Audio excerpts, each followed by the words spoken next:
अस्सलाम वालेकुम प्यारे दोस्तों। एक गांव में निहायत गरीब मगर बाइज़्ज़त बेवा औरत रहा करती थी। उसका एक ही सहारा था, उसका इकलौता बेटा। उस औरत ने अपनी पूरी ज़िंदगी की खुशियां और आराम अपने बेटे की परवरिश और आला तालीम पर कुर्बान कर दिए थे। दिन हो या रात, धूप हो या बारिश, वो मज़दूरी करके थोड़े थोड़े पैसे जमा करती ताकि अपने बेटे को पढ़ा लिखा सके और उसे उस मकाम तक पहुंचा सके जहां वो खुद कभी नहीं पहुंच सकी थी। जब बेटा स्कूल जाने लगा तो उसके कपड़े कई बार पेवंद ज़दा होते, मगर माँ के चेहरे पर फ़ख्र की चमक होती। वो कहती, मेरा बेटा पढ़ेगा, बड़ा आदमी बनेगा, मेरा सहारा बनेगा। वक्त गुजरता गया, बेटा तालीम में दिन दुगनी रात चुगनी तरक्की करता गया। गांव वाले भी इसकी मिसाल देने लगे कि बेवा का बेटा कितना समझदार और काबिल है। कई सालों की मेहनत और कुर्बानियों के बाद आखिरकार उसने आला तालीम हासिल कर ली और शहर जाकर बड़ी मेहनत से डिग्री हासिल की। फिर एक दिन उसे अच्छी नौकरी भी मिल गई। माँ की आंखों में खुशी के आंसू थे। एक शाम वो घर आया तो माँ ने नरमी से कहा, बेटा अब तू जवान हो गया है, मैंने सारी ज़िंदगी तुझे इल्म दिलाने में लगा दी, अब चाहती हूँ कि तेरी शादी कर दूँ। तेरे मामू की बेटी से वादा किया था, वो बरसों से तेरा इंतज़ार कर रही है।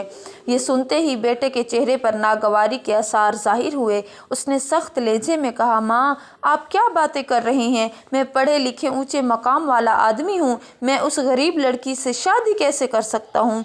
दुनिया बदल गई है, मैं भी बदल गया हूँ।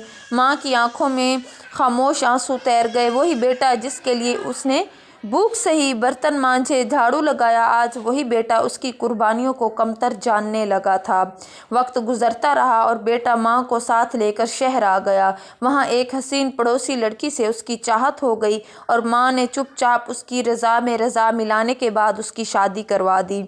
शादी के कुछ अरसा बाद खुशी रही, फिर अल्लाह ने उनको बेटा अता किया।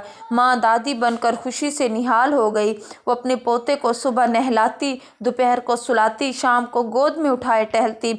मगर आहिस्ता आहिस्ता बहू बदलने लगी। घर में माँ की मौजूदगी उसे खटकने लगी। एक दिन बहू ने कहा, या तो आपकी माँ रहेगी या मैं। बाद में उसने बेटे को मजबूर किया और बेटे ने कमज़ोरी दिखाई और अपनी माँ को ओल्ड हाउस छोड़ आया। मगर रास्ते में ही एक बड़ा हादसा हुआ। ट्रक से गाड़ी टकरा गई। बीवी मौका पर ही मर गई। बच्चा बच गया मगर बेटे के दोनों पांव कट गए। वो माजूर हो गया। अस्पताल में पड़ा। वो माँ को याद करके रोने लगा, माँ मुझे माफ़ कर दे, मैंने तेरे साथ बहुत बुरा किया। जब माँ को खबर मिली तो उसका कलेजा फट गया। फ़ौरन बेटे के लिए हाथ उठाकर दुआ की और अस्पताल भागी। बेटे ने रोते हुए कहा, माँ मैंने तेरे साथ बहुत जुल्म किया। माँ ने आंसू पूछे और कहा, बेटा माँ कभी नाराज़ नहीं होती, माँ तो बस दुआ देती है।